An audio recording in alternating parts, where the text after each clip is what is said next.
الحمد لله رب العالمين، الصلاة والسلام على أشرف الأنبياء والمرسلين وعلى آله الطيبين الطاهرين وعلى آله وأصحابه أجمعين. أما بعد فأعوذ بالله من الشيطان الرجيم. بسم الله الرحمن الرحيم. وسارعوا إلى مغفرة من ربكم وجنة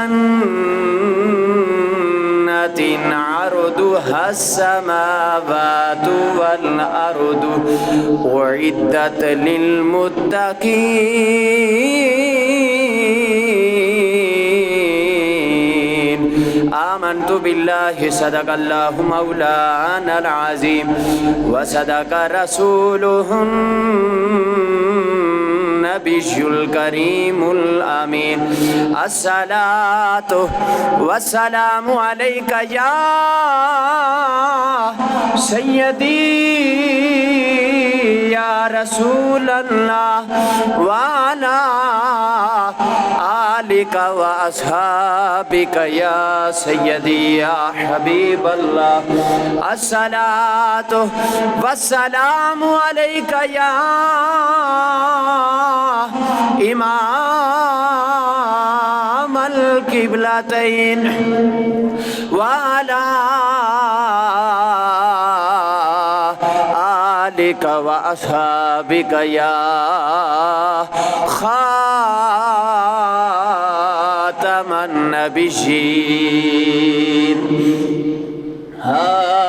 میری الفت مدینے سے یوں ہی نہیں، میرے آقا کا روزہ مدینے میں ہے. میری الفت مدینے سے یوں ہی نہیں، میرے آقا کا روزہ مدینے میں ہے. میں مدینے کی جانب نہ کیسے کھینچوں، میں مدینے کی جانب نہ کیسے کھینچوں، میرا دین اور دنیا مدینے میں ہے. میں مدینے کی جانب نہ کیسے کھینچوں، میرا دین اور دنیا مدینے میں ہے. عرش اعظم پہ جس کی بڑی شان ہے، روضہ مصطفیٰ جس کی پہچان ہے.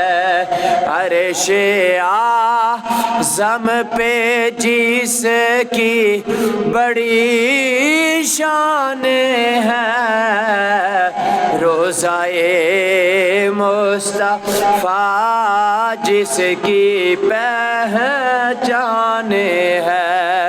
جس کا ہم پلہ کوئی محلہ نہیں، ایک ایسا محلہ مدینے میں ہے.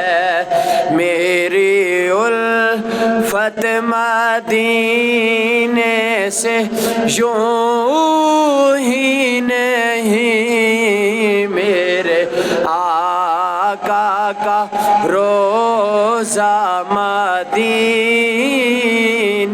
میں ہے۔ بعد از حمد و صلات قابل تعظیم و تکریم کے لائق جمیع حضرات، السلام علیکم ورحمۃ اللہ تعالی وبرکاتہ۔ ماہ رمضان المبارک اپنی رحمتیں اور برکات لٹاتا ہوا ہم سے رخصت ہو گیا ہے، اور آج ماہ شوال المکرم کا یہ پہلا جمعۃ المبارک ہے۔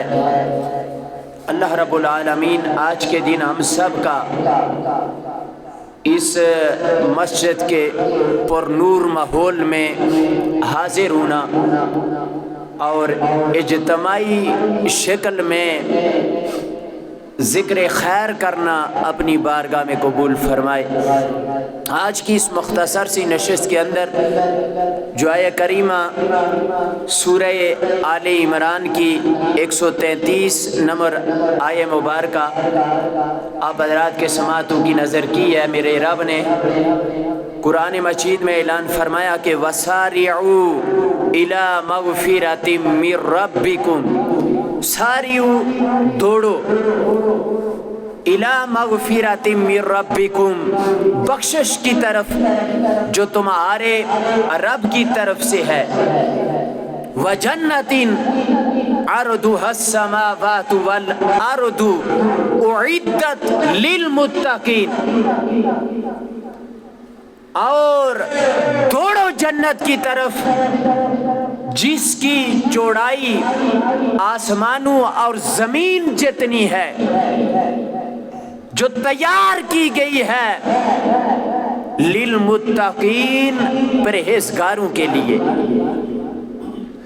اچھا جی، اس آیہ مبارکہ میں فرمایا گیا کہ گناہوں سے توبہ کر کے، اللہ کے فرائض کو ادا کر کے، نیکیوں پر عمل پیرا ہو کر، تمام اعمال میں اخلاص پیدا کر کے اپنے رب کی بخشش اور جنت کی طرف جلدی کرو۔ پھر جنت کی وسعت کے حوالے سے اس طرح بیان فرمایا کہ لوگ آسانی کے ساتھ سمجھ سکیں۔ فرمایا لوگ جو ثابت سے وسیع چیز دیکھتے ہیں، وہ آسمان اور زمین کے درمیان جو وسعت ہے اس کو دیکھتے ہیں۔ تو فرمایا اسی طرح اگر ساری زمینیں، سارے آسمان، ان کو ترتیب کے ساتھ جوڑ دیا جائے تو جنت کی کم از کم چوڑائی کا اندازہ لگایا جا سکتا ہے کہ جنت جو ہے وہ کتنی وسیع ہے۔ حضرت انس بن مالک رضی اللہ تعالیٰ عنہ آپ سے دریافت کیا گیا کہ جنت آسمان میں ہے، توجہ کرنا، یا زمین میں ہے؟ تو حضرت انس بن مالک رضی اللہ تعالیٰ عنہ نبی کے غلام ہیں نا، تو آپ نے فرمایا کہ وہ کون سا آسمان ہے اور کون سی زمین ہے کہ جو جنت کو اپنے اندر سما سکے؟ فرمایا نہ آسمان میں ہے نہ زمین میں ہے، وہ عرش سے اوپر ہے، آسمانوں سے اوپر ہے، عرش کے نیچے ہے، نہ زمین میں ہے نہ آسمان میں ہے، وہ زمین و آسمانوں سے اوپر اور عرش کے نیچے ہے۔ احباب زیبا کا تو اس آیہ مبارکہ میں فرمایا کہ جنت کی طرف، بخشش کی طرف، فرائض کی ادائیگی کے بعد، توبہ و استغفار کر کے رب کی بخشش کی جانب پلٹو۔ اللہ اکبر کبیرہ۔ یہ رمضان المبارک کا برکتوں والا مہینہ ہم سے جدا ہوا، مساجد کی رونقیں آپ نے دیکھی اور ہر نماز میں آپ نے رونق دیکھی، لیکن آج پھر مایوسی۔ احباب ذی وقار، اسی لیے فرمایا گیا کہ عمل بے شک تھوڑا کرو لیکن اس میں استقامت ہو، وہی فائدہ مند ہے۔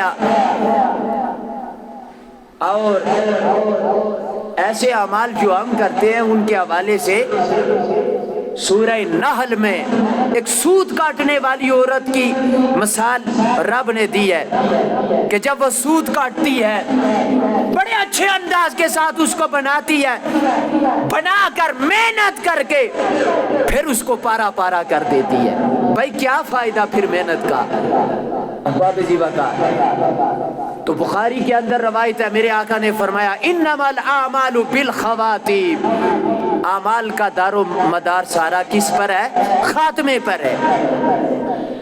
سیدنا عبداللہ ابن عمر رضی اللہ تعالیٰ عنہ سے روایت ہے، امام الانبیاء نے فرمایا کہ بندہ جو ہے نا وہ جب کام کا آغاز کرتا ہے تو اس کے اندر جوش و خروش ہوتا ہے، ولولہ ہوتا ہے، جذبہ ہوتا ہے، پھر وہ ولولہ وہ جذبہ آہستہ آہستہ مانت پڑ جاتا ہے، اور پھر خاتمہ جب ہوتا ہے تو پھر وہ سارے کے سارے معاملات ختم ہو جاتے ہیں۔ حالانکہ امام الانبیاء نے فرمایا کہ انما الاعمال بالخواتیم، اعمال کا دار و مدار تو خاتمے پر ہے، لیکن جب خاتمے پہ آتا ہے تو ہمارے جذبات ماد پڑ جاتے ہیں، سستی اور کالی ہمارے اندر شامل ہو جاتی ہے۔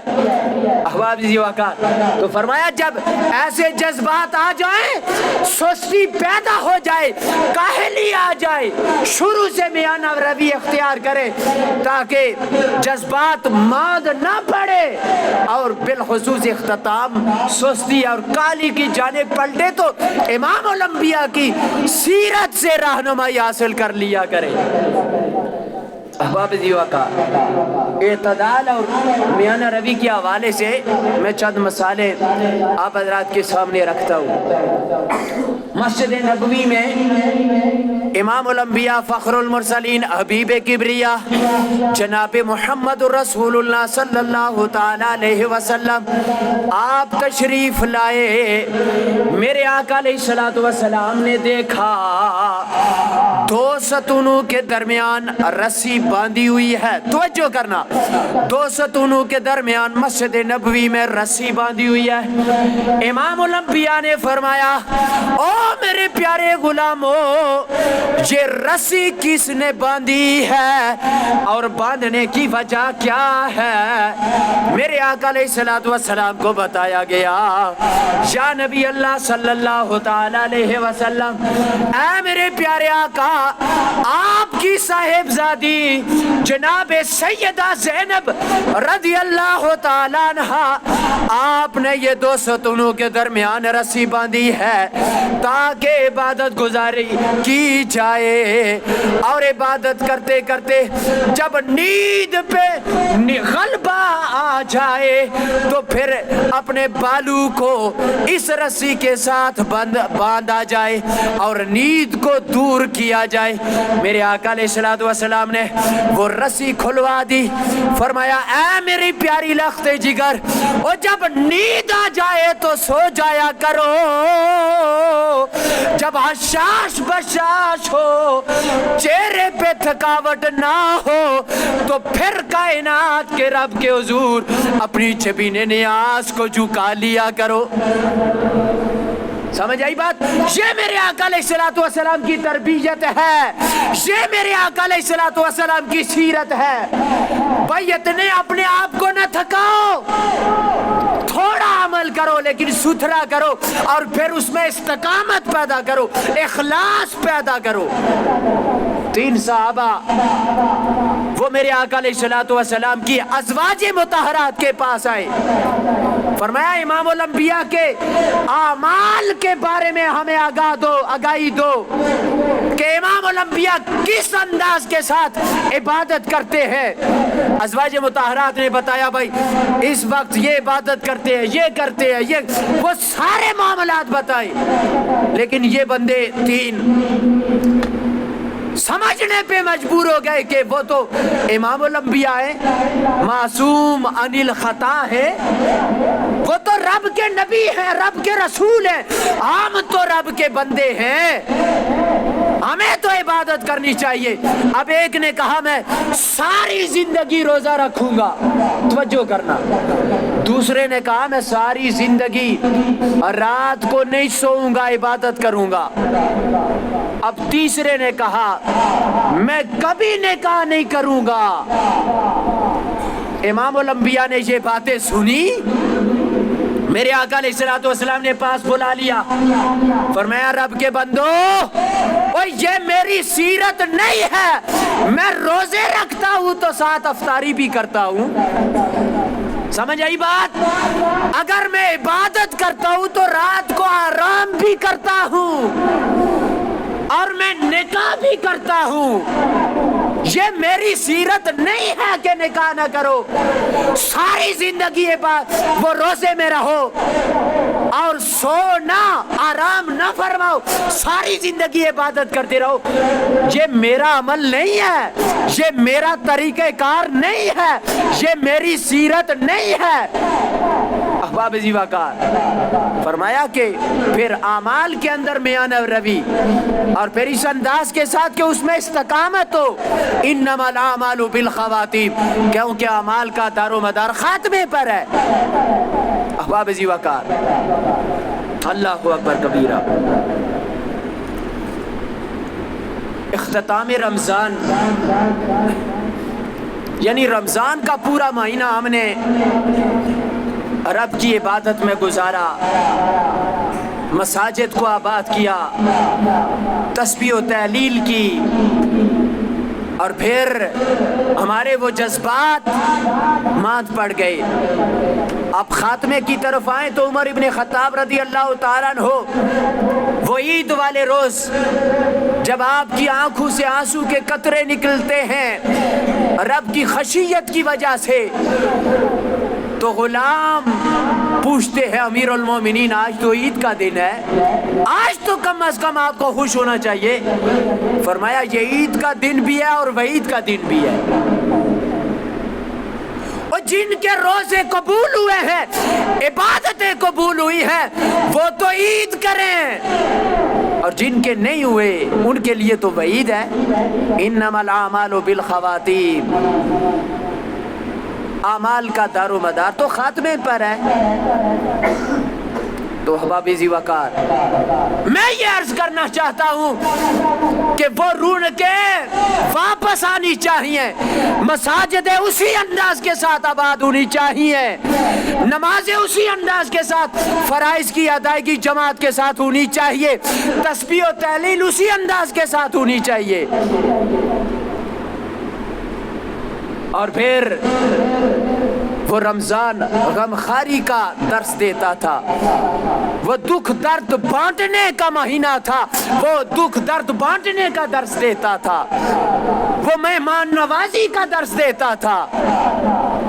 احباب زیواکار یہ ساری چیزیں ہمیں غیر رمضان کے اندر بھی کرنی چاہیے، تب جا کر اعمال میں پختگی ہوگی، اور جب اعمال میں استقامت اور پختگی ہوگی تو پھر ایسے اعمال کا فائدہ حاصل ہوگا۔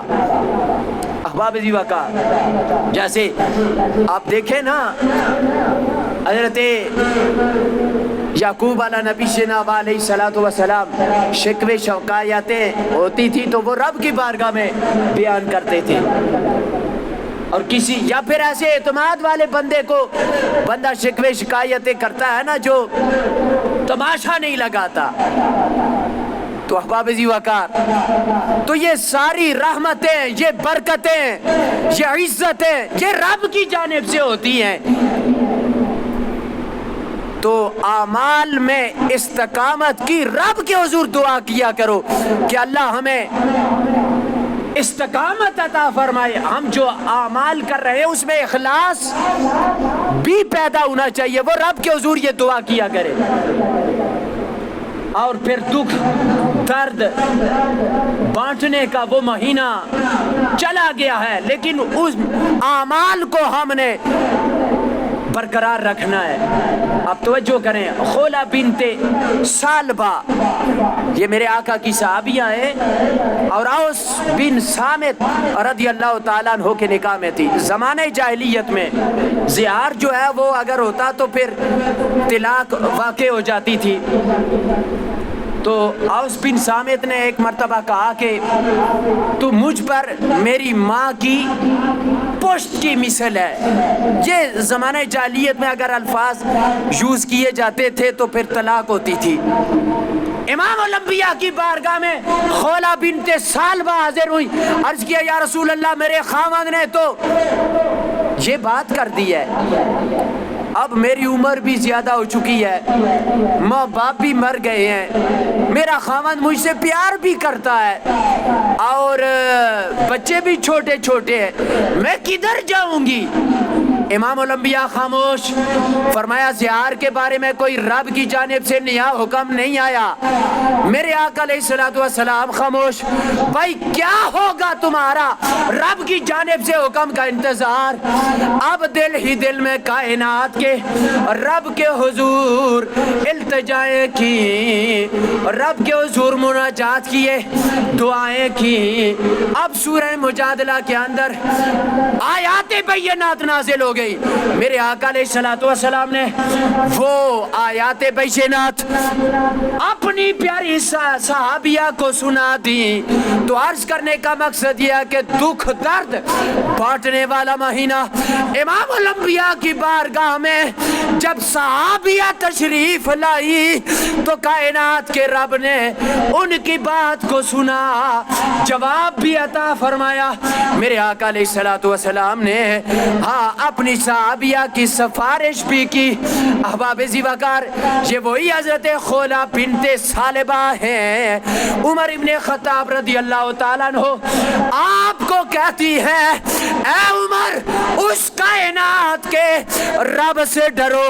ہاں دیکھو، ایک وقت وہ تھا کہ جب آپ کو عمیر کہہ کے پکارا جاتا تھا، اور پھر ایک وقت وہ تھا کہ جب آپ کو عمر کے نام سے پکارا جاتا تھا، اور آج وہ وقت ہے کہ آپ کو امیر المومنین کے نام سے جانا جاتا ہے. اے عمر، کائنات کے رب سے ڈرو، رب کی خشیت دل میں رکھو. صحابہ فرماتے ہیں عمر، یہ کون سی عورت تھی جس کے پاس آپ اتنی دیر رکے ہیں، اتنی دیر جس کی آپ نے باتیں سنی ہیں؟ وقت کے امیر المومنین آپ نے فرمایا او نبی کے پیارے غلامو، او بھائی یہ وہ عورت تھی، یہ وہ میرے آقا کی غلامہ تھی. ہاں جب یہ عرض کرتی تو کائنات کا رب ساتوں آسمانوں کے اوپر عرش پر جس کی کائنات کا رب ندا سن کے جواب دیتا تھا، یہی وہ عورت تھی. اگر رب اس کی بات سنے اور پھر جواب بھی دے تو وقت کا امیر المومنین پھر ایسی عورت کی بات کیوں نہ سنے؟ سمجھ آئی بات؟ فرمایا یہ وہ خولا بنت سالبہ ہیں، یہ وہ میرے آقا کی غلامیاں ہیں. تو پتہ یہ چلا کہ دکھ درد یا تو ایماندار بندے کے سامنے رکھو اور یا کائنات کے رب کے سامنے، اور ایک دوسرے کے دکھ درد بانٹو. یہ صرف رمضان کے مہینے میں ہی نہیں بلکہ غیر رمضان کے اندر بھی ان اعمال کو جاری و ساری رکھو. احباب زیوکار، امام الانبیاء کا تو یہ ترک تھا، یہ طریقہ تھا کہ جابر بن عبداللہ رضی اللہ تعالی عنہ میرے آقا علیہ الصلوۃ والسلام کی بارگاہ میں حاضر ہوئے. یا نبی اللہ، میں نے یہودی سے قرضہ لیا ہے اور آپ سب سفارش فرما دینا، وہ چند دنوں کی مہلت مجھے عطا کر دے۔ امام الانبیاء نے یہودی کو بلایا، فرمایا یہودی سن، یہ جابر بن عبداللہ کا باغ ہے کھجوروں کا، یہ سارے کا سارا تم لے لو، یہ پھل سارا اتار لو تم۔ نہیں مانا یہودی، اور پھر میرے آقا علیہ الصلوۃ والسلام نے فرمایا اچھا اس کو مہلت دے دو، پھر بھی نہ مانا۔ تو امام الانبیاء جابر بن عبداللہ کے باغ میں چکر لگا رہے ہیں اور برکت کی دعا کر رہے ہیں۔ دکھ درد بانٹنے والا وہ آمنہ کا لال، وہ امام الانبیاء برکت کی دعا کر رہے ہیں، اللہ اس میں برکت عطا فرما۔ اور کتنا تھا غلہ؟ 30 وسق وہ یہودی سے قرض لیا تھا، اور میرے آقا نے فرمایا جابر آپ جاؤ جا کر اسے کھجوریں دو، اور جب کھجوریں اسے دی تو 30 وسق اس یہودی کو دینے کے بعد اتنی ہی کھجوریں واپس بچ گئیں۔ عمر ابن خطاب سے کسی نے بتایا کہ جابر بن عبداللہ اس کے پاس تو یہ معاملہ، فرمایا مجھے سمجھ لگ گئی تھی کہ جب امام الانبیاء اس کے باغ میں چکر لگا رہے تھے تو مجھے سمجھ آ گئی تھی کہ رب نے برکت عطا فرمانی ہے۔ تو یہ امام الانبیاء کی سیرت ہے، ایک دوسرے کے دکھ درد بانٹنے والے بن جاؤ۔ اللہ ہم سب کو نبی علیہ الصلوۃ والسلام کی سیرت طیبہ پہ زندگی بسر کرنے کی توفیق عطا فرمائے۔